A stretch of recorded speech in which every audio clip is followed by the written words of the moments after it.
Now I just need to. What, so do y'all have a domain name for AKABA? One step at a time. Yeah, Facebook and Gmail, all that. Well, then you can easily do it. Hey, Eric. Hey, how you doing, Frank? Good Good. to see you. Yeah, good to see you. Oh, How's it going? oh, good, good. Travel a lot? Actually, I had a pause, which was nice. January and February were was pretty rough. Yeah. I'm going to Port Huyton Monday. I've never been to Katmai, but I haven't been to like those villages. They're kind of ways on the Alaska Peninsula. Mm-hmm. So I'm taking Lake Clark Air out there. It's fun. Yeah, as long as I get back. Yeah, really. So, yeah. Out there, I got 3 cameras out there and might put some out at Pilot Point. Cool. How's all that working? Good. Yeah, it takes a while. I had to go through like the National School Board Association to convince people that it was okay. There's nothing in FERPA that says you can't do that. And Art Cerno, Art Cernosi, he's like a special ed attorney and the head counsel for the NSBA here on a webinar. So that a lot of system stuff to convince people it's okay. As long as you don't do something stupid, which people do. Right. You gotta talk to your teams a lot. The technology is fine, it's the people that you gotta The people watch. that make the bad decisions, yeah. If it was HIPAA, it'd be a whole different.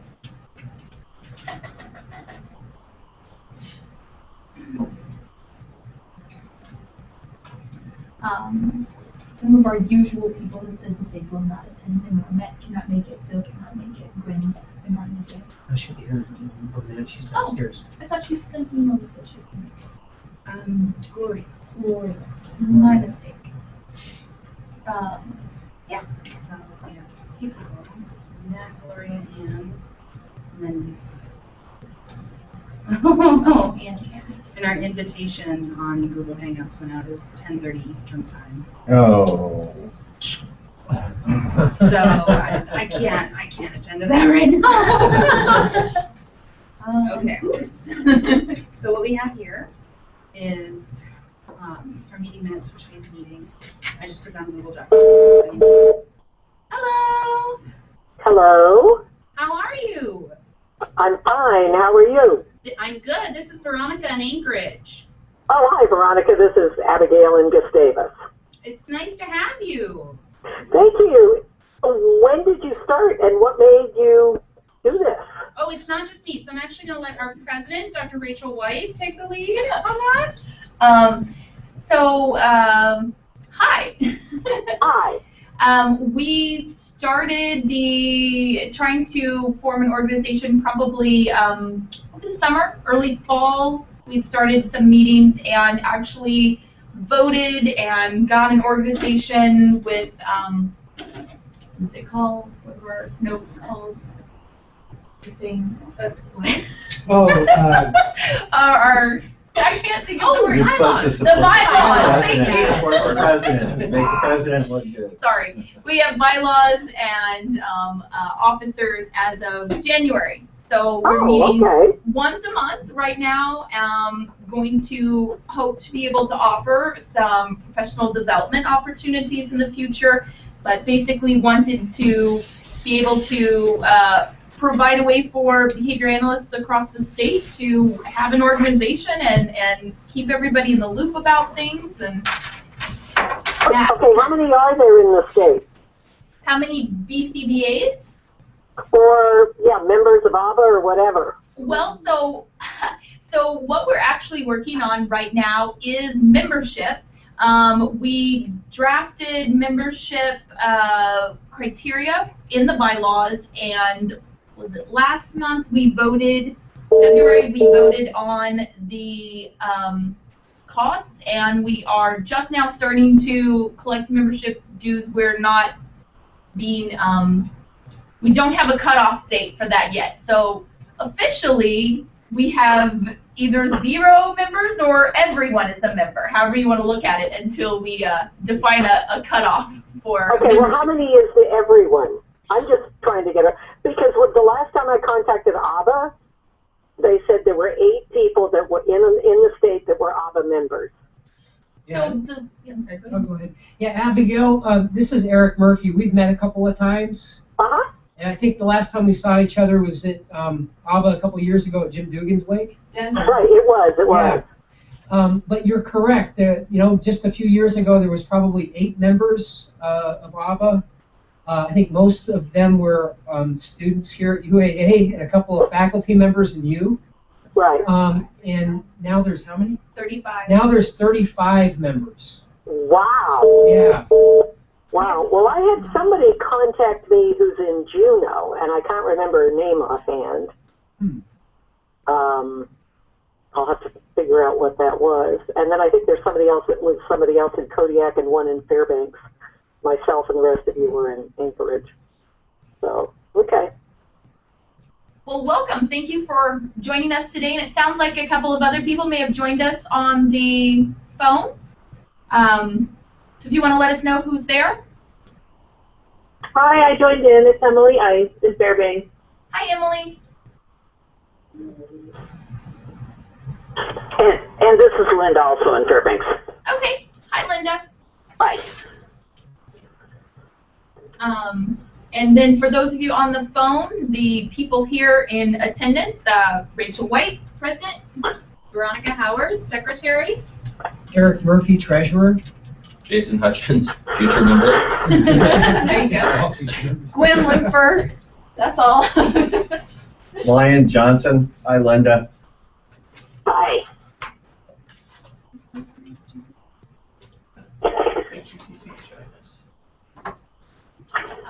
So, all right.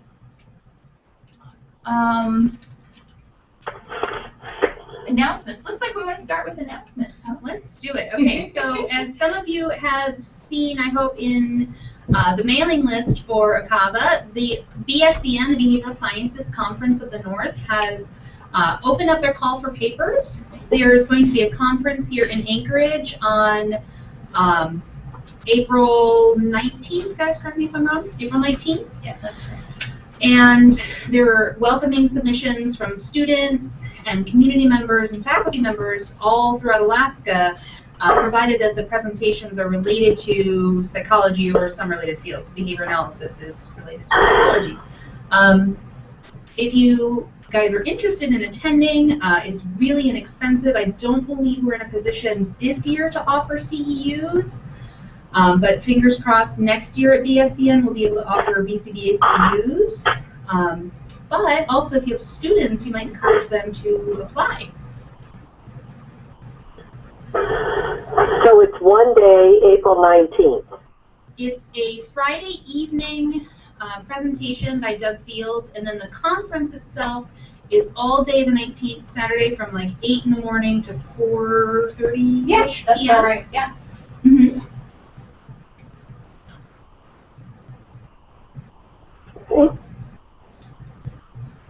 Okay.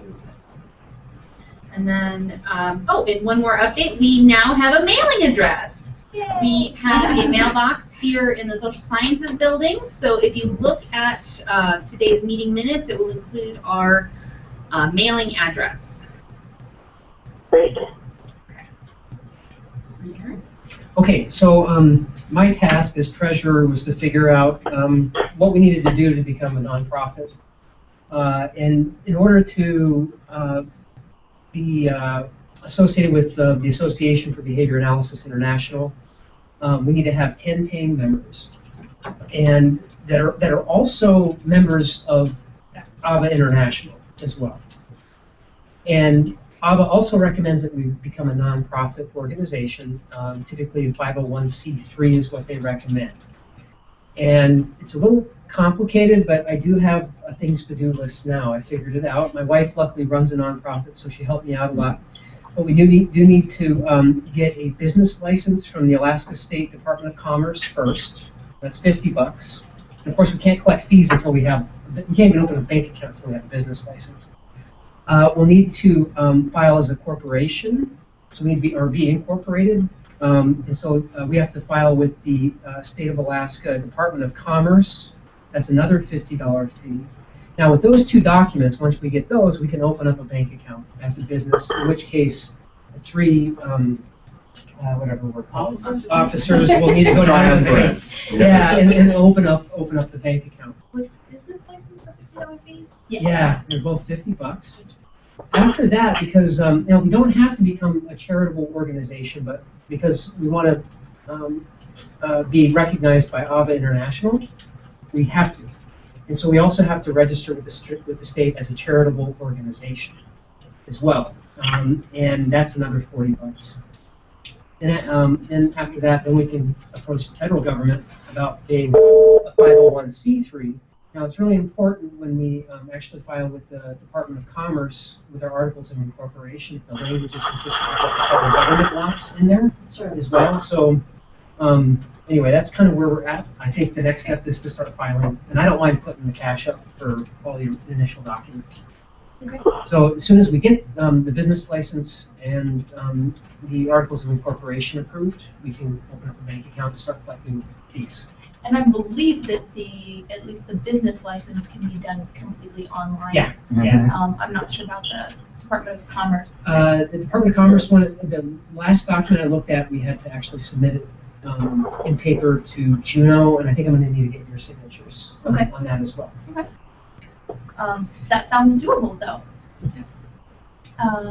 Great. Thank you. Oh, and I brought documents in case you want to know what the steps are.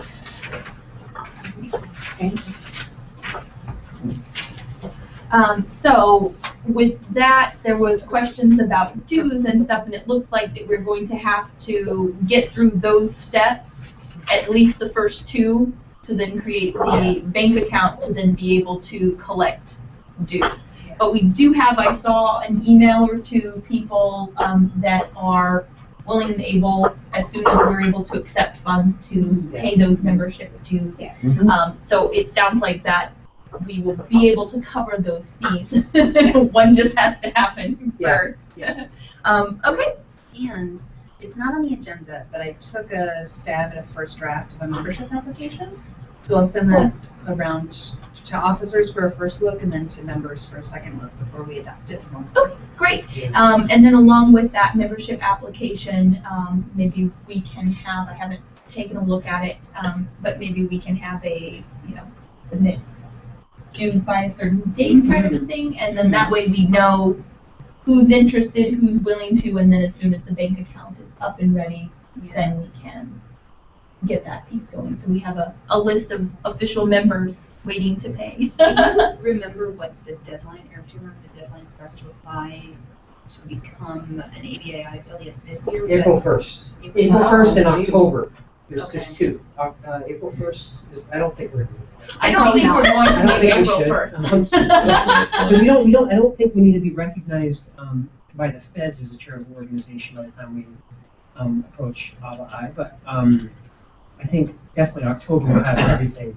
Sure. And I think the reason initially we were trying to hit that April 1st was because the conference is end of May. And then that way, I know that they do have a group for their chapter member officials that can attend and help sort some of that stuff out. So maybe if any of us are going, I'm going, but anyway. We should go anyway and just say, look, we're working on it. But yeah, I think October 1st is a reasonable deadline. Okay. And that way we can not stress over the next 2 weeks to try and get everything lined up. Okay. Great. And then for those of you on the phone, you'll get a copy of the agenda, but the memberships are outlined in the bylaws, and then the fees that we had voted on in February were full member $50, professional member $35, affiliate member $20, and student member $15. What was the third one? What was the one before the student one? Affiliate was $20. And that would be for an annual membership. Okay, I still didn't get the word. Affiliate? Affiliate, thank you. No problem. I'm speaking from across the room, so let me make sure you hear me. Okay, so the next agenda item is licensure. So some of you may be aware, today now, I better pull up my email so I say who it is exactly. The House Committee of some sort, that I will pull up the official name, House Bill 361 was brought to the committee. I'm sorry, I'm looking for the email so I can tell you the exact name. Anyway, Representative Dan Sadler brought the Health and Social Services Standing Committee, there it is, brought to the committee House Bill 361, which proposes licensing for behavior analysts. And they heard testimony today. They have some written testimony that is attached now to the bill, and then they heard testimony today via teleconference regarding everyone that testified was in support of the bill. And it has passed step 1, and it goes to the Finance Committee next, which means that they will look at what it's going to cost the state and whether or not all the numbers crunch out where they feel comfortable passing it, making it a law. But so far so good. It had support, and I have copies of what was sent, and what I would like to do for the next portion of this meeting is we would like to draft a formal position from our organization on this bill. So that we have something as a statement. We can hopefully still get it in before it goes for the Finance Committee. Dan Sadler's aide sent me a list of the spreadsheet that will go before the Finance Committee, and basically it's a blank spreadsheet saying we have no idea what it's going to cost because we have to get kind of through the process to see what it's going to cost and whether or not it goes to Medicaid, and that would incur costs. But I will pass that along to y'all as well. So I don't know. How do we want to start this? we had some position notes last time, and basically that the bill here. I will give a summary of the bill. How about we start there? So House Bill number 361. It lists behavior analysts under the professional areas that require a license. The qualifications for the license would be that you fill out the application to the State Department, you pay the fees, you are a board-certified behavior analyst or hold the board-certified assistant behavior analyst. You are fingerprinted, and you furnish evidence satisfactory to the department that you have not engaged in any conduct that is grounds for disciplinary sanctions.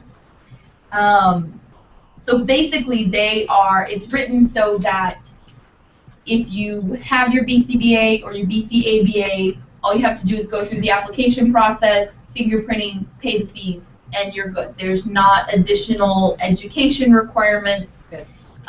There's nothing above and beyond that certification that you would have to do, which is when we had initially talked about this months ago, and I know that Ann Paley and Annette Blanis had been helping with the task force, the autism task force had brought this up. This was one of the things that the majority, if not all the members, had said we don't want any extra hoops for us to jump through. So that's good.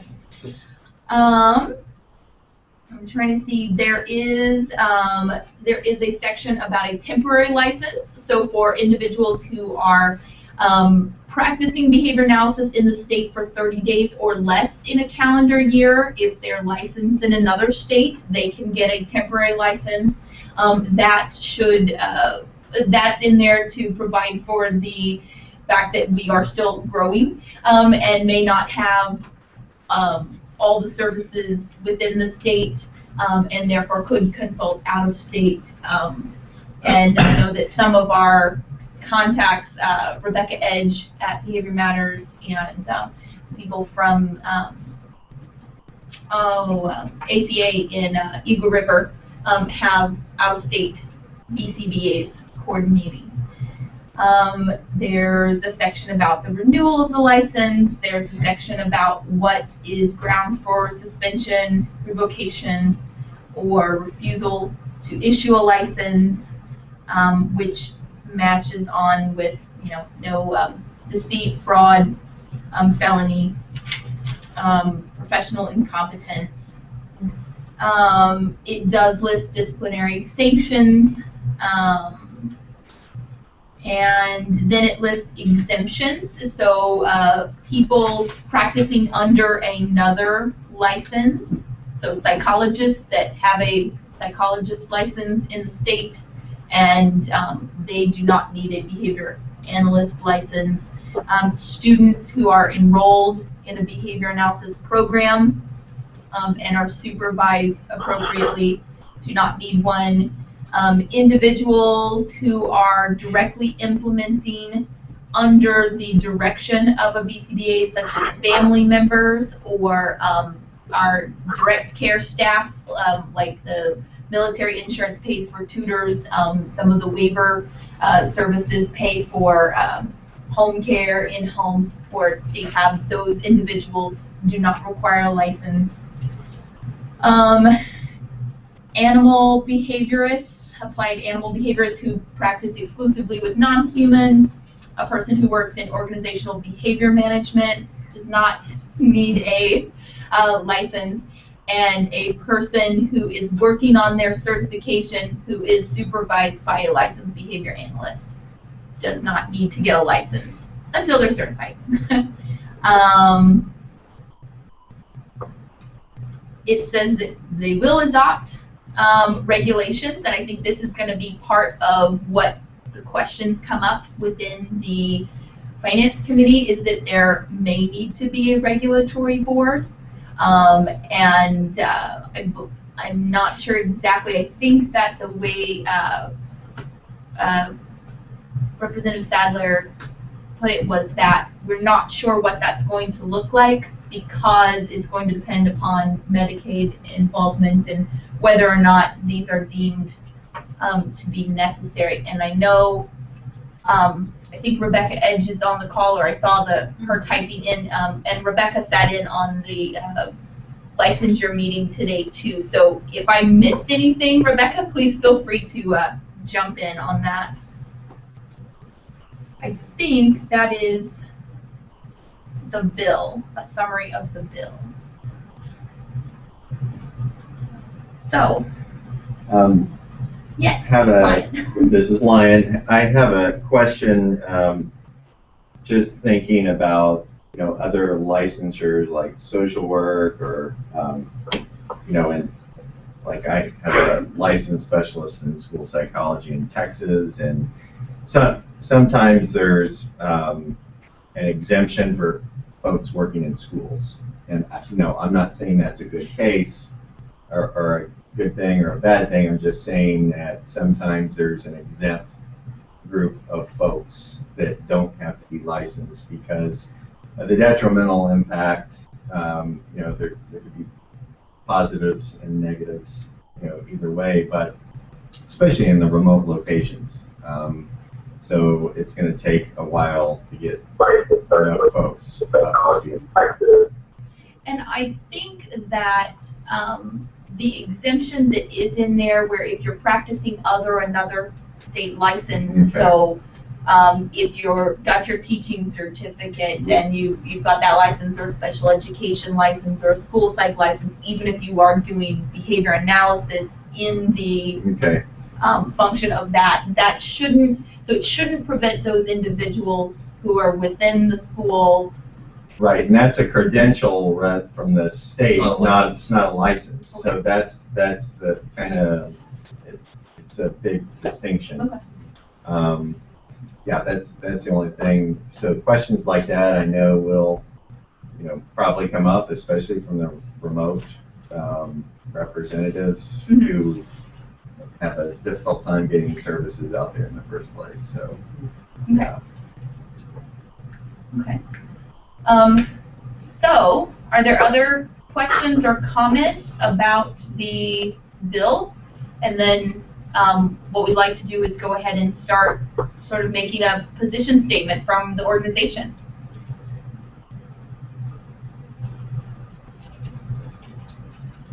Okay, no other questions or comments? So some of the things that did come up within the well, I guess, I don't know where we score. Are we in favor of it? Is that where we need to start? It's a good place to start. I know, speaking as Veronica, the behavior analyst, I'm very much about licensure, you know, for a variety of personal reasons. But that's me as a member of AKABA, not a formal position statement as an officer. Okay. Yeah. And I did participate in the testimony, and not as an AKABA representative, but as me as the autism provider, ABA provider to kids with autism, in support of it. So I'm personally, professionally in support of it. Yes. Jason says in support, yes. yes. Support. Yeah, I'm in support, as you know, but I do have the concerns, you know, about the certification versus licensure. That's the only thing. I don't think it's. Let's note that, and maybe can make that a point within our you know, that as the organization we support this, and we want to make sure that it does not interfere with remote. Right. How do we phrase that? Services to remote locations, which Special educators, school psychologists, others that Right, are doing right. FBA type things. Right.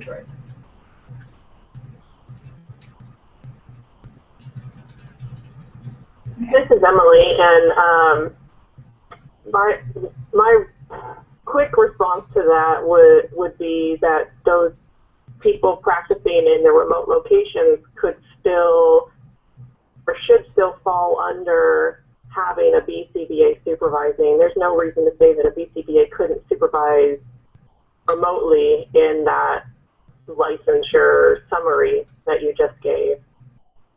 And they really shouldn't be trying to do ABA without a BCBA to supervise somebody. Okay. It's my opinion. Sure. And so I'm going to ask you, Lion, to maybe, are you thinking of some specific, without, you know, disclosing information, but some specific locations or scenarios where you've encountered that some of that stuff you think would fall outside of those? So what I'm thinking of is school districts that are very remote, that this is new. I think in several years, this, you know, there's going to be enough momentum, but I think, you know, there's got to be a cushion or something to take into account. Right. Did I read, so there is a window, a 2-year window for behavior analysts who are already practicing in the state, have been practicing for 3 of the last 5 years. It gives them 2 years to meet the qualifications in order to prevent there being a gap in services. I guess I must have skipped over that, but that part is in there. So that could address some of those concerns as well, that would provide notice to those individuals that have been supporting out there, so that.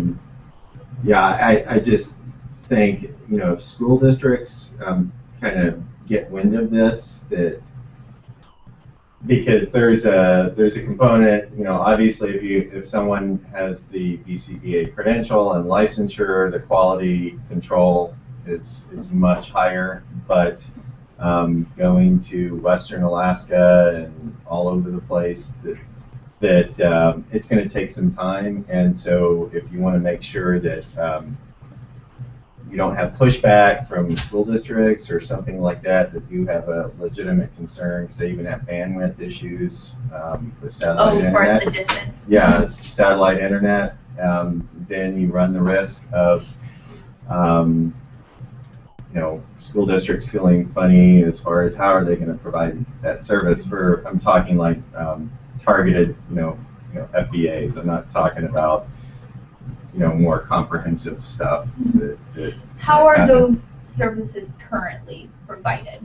Are they through places like CISA, where there are BCBAs or future BCBAs on staff? We have no BCBAs. There's, I'm in the process of working towards national certification, and we might have another person on staff. But, there are very few in the state right now, and especially in the remote locations. And so I think it would be a great thing for the remote locations, but I think if you want to do this right, you're going to have a plan where people don't balk at it and it's realistic. Okay. And Ryan? Yes. This is Rebecca Edge. I think what it's going to prevent is people from calling themselves licensed or certified behavior analysts. I think coming from teaching 25 years ago here in Florida, where we had behavior specialists in the school district, I don't think that's going to inhibit people from becoming behavior specialists or autism specialists and continuing their education or even certification in that field. It's going to prevent them from being able to call themselves a certified behavior analyst and hopefully a licensed behavior analyst. I think that would be the difference between the two, hopefully. And having taught out in Western Alaska, and even though I was not a behavior analyst at the time, we did not have certification at that time. My background was always behavior. This is Linda. And I just don't think we have that many people out there saying they're doing ABA. It's pretty hard for me when I visit even schools on the road system to necessarily get people to do ABA when we ask them to. Right. So I'm just not sure how many people are actually out there that we're going to be stepping on any toes.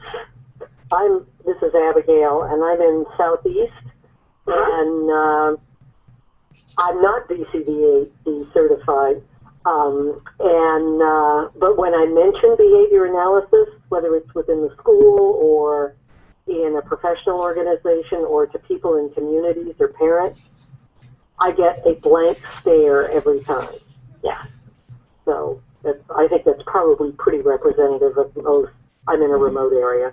Right. I just don't think that that's going to be a huge issue. Right. I think we're going to have to, we're teaching as we go. We're changing the face of ABA as far as preconceived notions back in the 60s. I don't see it as a big problem. I don't think the school districts, I could be wrong, I don't think they're going to have a problem with it unless they feel, and maybe that's where you're going, is that they are required to have a BCBA on board. I think that would be putting the cart before the horse. Mm-hmm. I don't think people in certainly in remote Alaska have enough idea about what behavior analysis is to even say that that's what they need. There are a few parents, but not so much in remote, that occasionally will ask, but I think it's pretty rare. Well, and I think then what it sounds like is that if school districts are already providing services under special education, school psychology, that they're not putting it out there that they are providing behavior analysis, so there may not be any concerns that they would, oh, well, now we have to meet this requirement because we already aren't necessarily saying that that's what we're doing. And if they do want to offer that, then that's where they would need to have the BCBAs on site. Right, and the last thing a school district would want to do is to put ABA in a IEP unless they were required to, having been in administration for many, many years. That's true. They're not eager to put those words in there. No. Okay. Any other comments towards the support then? Are we're writing a letter of support towards the support of the bill as it's written?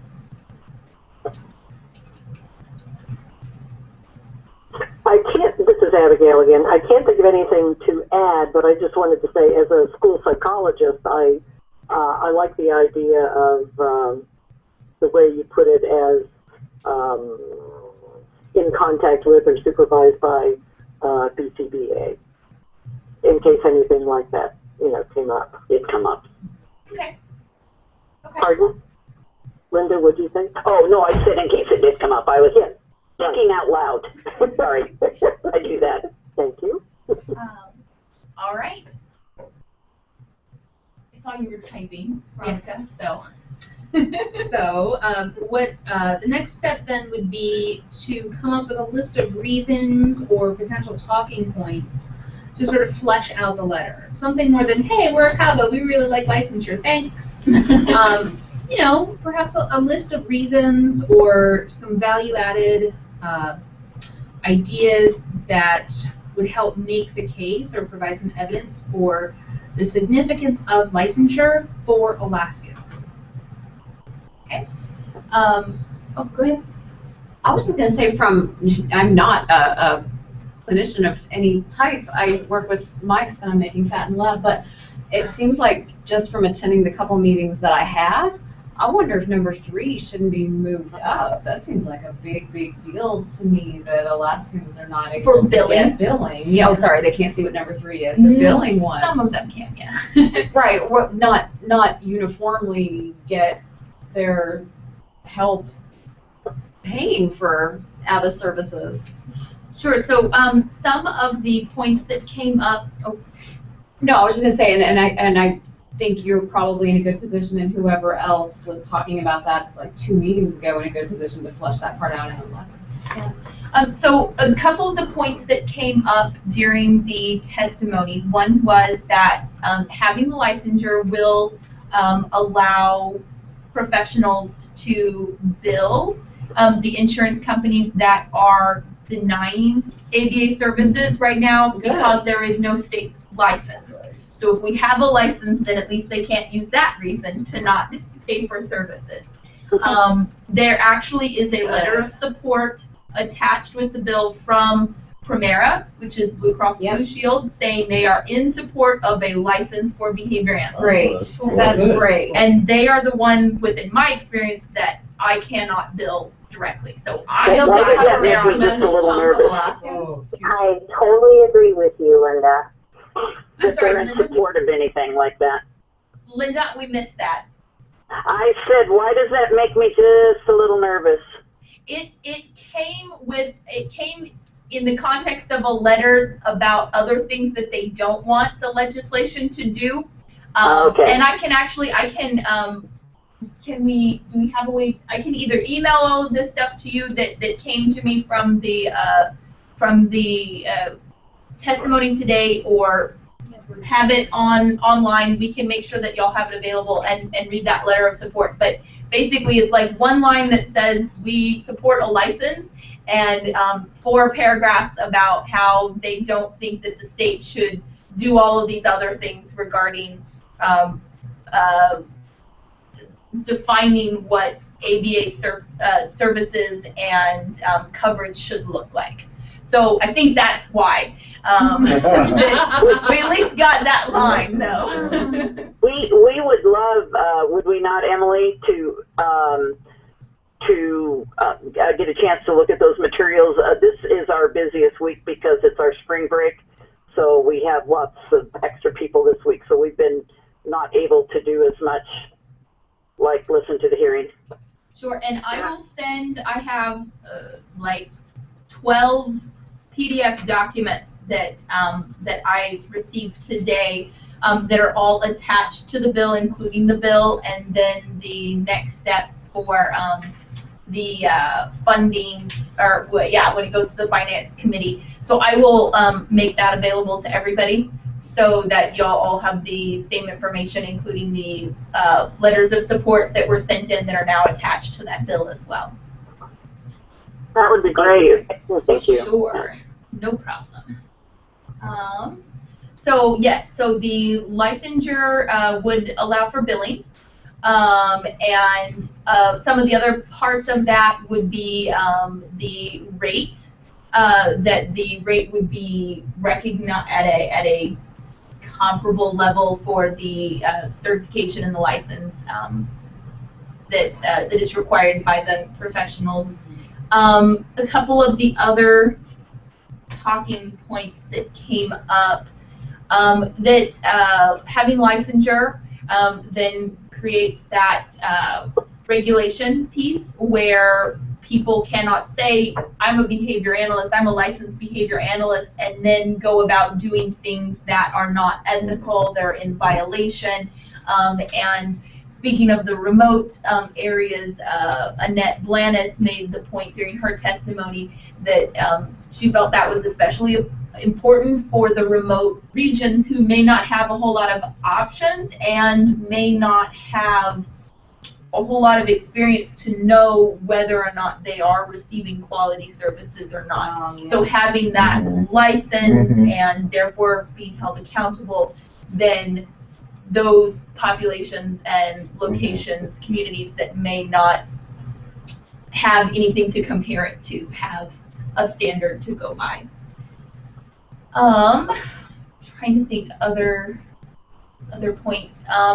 One of the other points that was made was that we are a small but growing population of behavior analysts in the state, and that the more funding streams and employment opportunities that are created in the state are going to keep those students that are getting their certification and working in this field, keeping them in the state instead of going elsewhere. Yeah, wasn't there a workforce development thing that is gone? Yeah. I like that. If you like that word. Workforce development? Yeah. Yes. Capacity building. Yeah. Okay. And trying to think other main points. That's what I can remember right now. Are there any other points that we feel that we should make as an organization, reasons in support, or anything that we've left off and not addressed? Talked about quality of services to the clients, talked about billing for professionals and workforce development. I think it was Susan Letso made the point that North Dakota has state licensure and they only have 5 BCBAs in their state. So we are not the smallest, which I think is a good thing and one that we may really have to push to get this all the way through is that, hey, if North Dakota can do it, come on. That's the slogan. Yeah, there we go. That'll be our slogan. So this is Emily, sorry.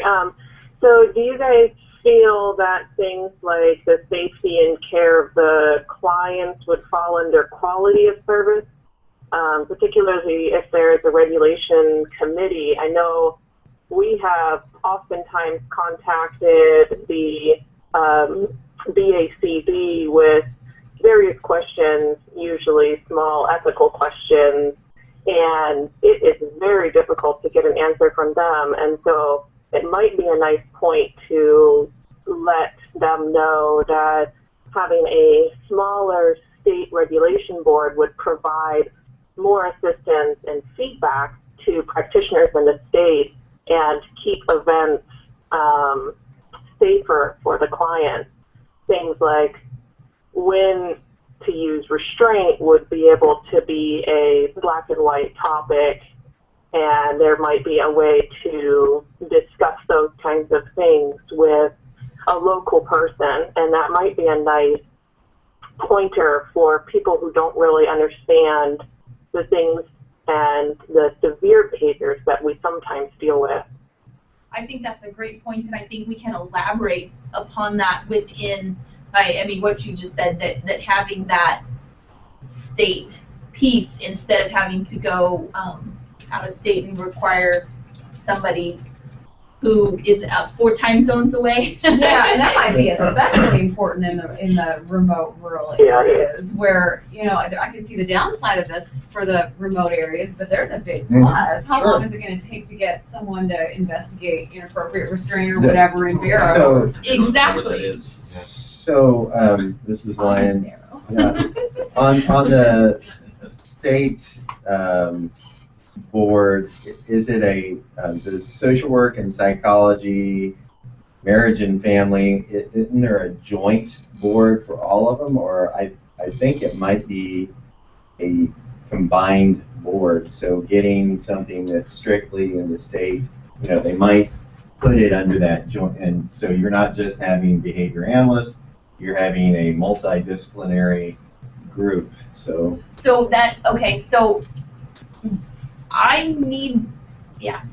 so right now there's nothing for behavior analysts at all, which is what the bill is to create. But yes, that means that the regulatory board, do we want something that is just behavior analysis, or do we want it under the other ones, right? And I think that's the point we can make, is that we need to be regulated by other behavior analysts who understand the field and the science and the ethics and are held by the same code. Right, and I agree with that, and I just think historically, because I'm sure every profession wants that. Sure. And so, but they do group some of them together. Right, and so what are the barriers as we go forward for achieving that, and as the political ball change? Because I know my wife's a LCSW, of course they would want their own, you know, yeah.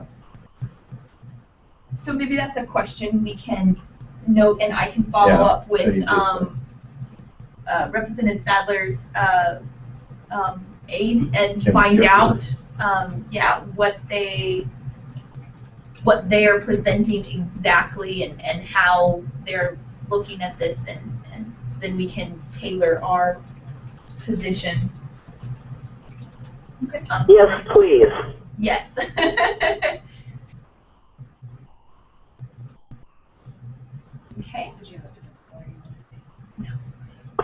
Okay. Any other points to make in support of the bill?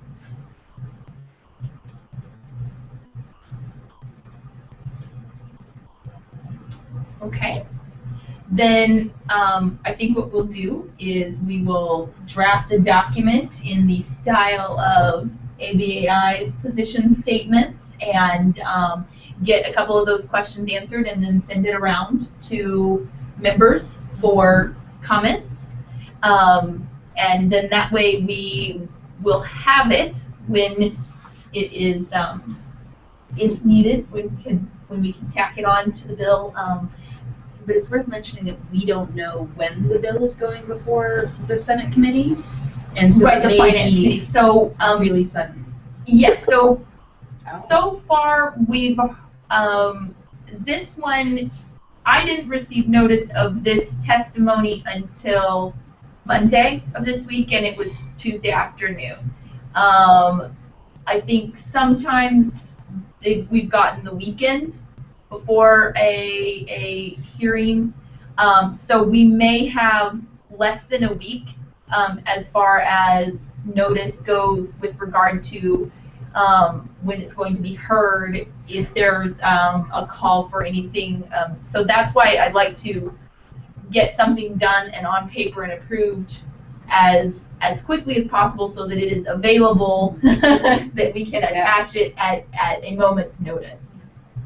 And so the reason that I bring that up, this is Veronica, the reason that I bring that up is once we have it drafted, we'll probably send it out to everyone, but it may have a very short deadline, and I just want to prepare everyone for that. I don't want anyone to think that we're sending it out sort of maliciously, like, hey, give us 24 hours or else, but just being aware of sort of the contingencies that we're operating under.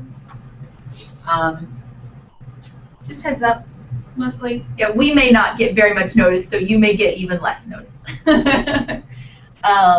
Okay, so we can do that and send that around. Other talking points, agenda items then.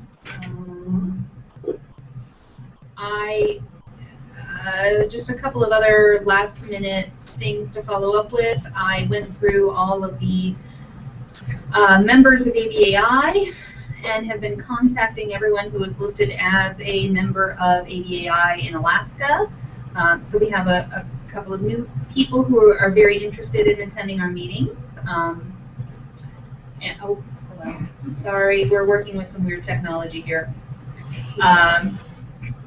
So far, I've only gone through ABAI, and that's not to say that we're done. So I think the next places to go will be to actually start heavily recruiting from different sorts of students in different locations. So here at the university, the students in behavior analysis courses are sort of tangentially aware of the fact that we have an organization, but haven't really been pressured into joining it, although we can do that. Rachel, I think you have the best contact with the Center for Human Development Master's cohort. Annette, if she's here, is heading those as well. So she will, but I have forwarded to the cohort 3 and cohort 4 members that I am assisting supervision. There is a cohort 5 that I am not in contact with at this moment. But yes, we can make sure that that happens between Annette and I. We can make sure that we include and recruit from those. Okay. And so in terms of contacting other members, this group doesn't necessarily have to be just for behavior analysts. If you guys have any ideas of who else might be interested in terms of just affiliate members. Oh, sorry, go ahead, Lynn. Oh no, I was just I'm typing. I apologize. The keyboard is not cooperating with the notes. Yeah, so basically I think maybe the easiest way, or the, if you know anybody that's interested, feel free to forward what we send to you. Feel free to forward it on, invite them to meetings. As far as our location here, we are in the process of getting a larger room so that there will be, we're not at capacity in this room yet, but we could be as soon as we start getting some students to attend and some other members. And I'm glad that we had a lot of distance participation today as well, and we will continue to have that. I believe we're going to have, are we doing more video or video and phone, or we're going to play around with our options? I think we're gonna play around with our options, because I know that not everyone is super tech savvy. To be honest, Linda, I myself barely got it ready today. Barely. Thank you for letting me know that didn't work quite right. But I don't know if anyone's watching the meeting now live streaming on YouTube, but we are live streaming our meeting on YouTube, and we have Can you do that? Google Hangouts, but we can continue using the phone because I think for a lot of people who may be in remote locations, that the phone is going to be the best way for them to participate. This is Abigail in Gustavus. I'm on dial-up. There you go. We will keep the phone lines open. Yes, please do. Okay, so we'll make sure that we have lots of options as far as connecting from remote. So yeah, and so feel free to recruit anybody who might be interested. Let's probably attach either a link or attach the bylaws again so that they have those membership categories available. There is a student membership. There's an affiliate membership, which is anybody who is interested, and there's a professional membership, which is if you're in the field but you don't qualify for full membership. So there's definitely room for everybody who's interested, and we are not trying to be exclusionary. We want everyone. Okay. I don't think I have anything else. Other officers? Other members? Does anybody have anything that they'd like to bring up? Share with I appreciate your work on this. This is Abigail. It makes me feel a whole lot less remote. Good. Well, I'm glad you were able to make it. Yeah, we will continue to keep the remote stuff going, and we'll copy everybody on all the information, the notes and stuff that I talked about from the bill. I will send those to everyone. Okay. Then I think we are done. Meeting adjourned. Right. Thank you all for attending, and Thank you if you very have much. any questions or comments afterwards, we'll send out the notes to the email addresses that we have, and you can always contact us that way via the email. Veronica is very on top of our email account, monitoring it closely. Yeah. So. All right. Well, thank you. Thank you. Good night. Good Thank you. night, guys. Good night. Good night. Thank you. All right. How would you like all of these? Do you want me to just drop them in the Dropbox? Yes. Make a different folder. I was just laughing because Eric's gonna make us a logo, so I just started looking at No, logo. my sister, who's the graphic designer. Yeah. Of course, yeah. But you could just do anything. There's a Yeah. Kentucky Association. Kentucky's got a horse. horse. You could put an igloo in there, you could put a rat in there, you could put a reindeer in there. Yeah, we should get like a big old Put a rat. A moose. There you The go. moose. Oh, Teddy Roosevelt's on the moose. Actually, no, I'm working with. Let's do that. An igloo wearing There's a- antlers. There you go. It's not an igloo, a rat wearing antlers. Rat wearing antlers. How about a ball? Yeah. There we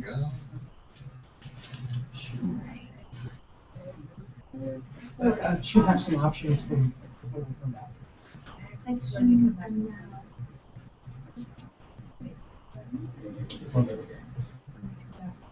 When we come back, the next meeting, yeah. Whenever that is, 3 weeks from now. The plan, Yes, in preparation for Friday, yes. what do you want to do? Did you want any samples? Did you want me to see posters that we've done? Or is this mostly for poster presentation or is there an oral presentation section? I think what you sent me was poster. I sent poster. So you've got oral, you've got, It's nice to see you, Jason. Thank you. Good to see you all. Good to meet you. Yeah, you too. So it's down in 118. yes. So there are two minutes. There's the presenting oral presentations, and there's presenting posters. And Why did I only see the?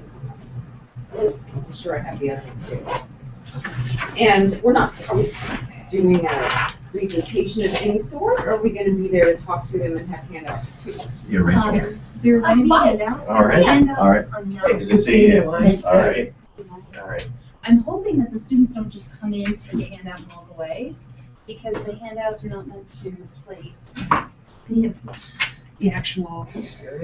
Yeah, what it's meant to be is allow me to show you how this works. So we'll go through like, okay, here's some basic information you need to know about an oral presentation. You know, I have a bunch, and we could just pick the ones that you like and display them around the room. I have a bunch of posters. Like, I used to just make nice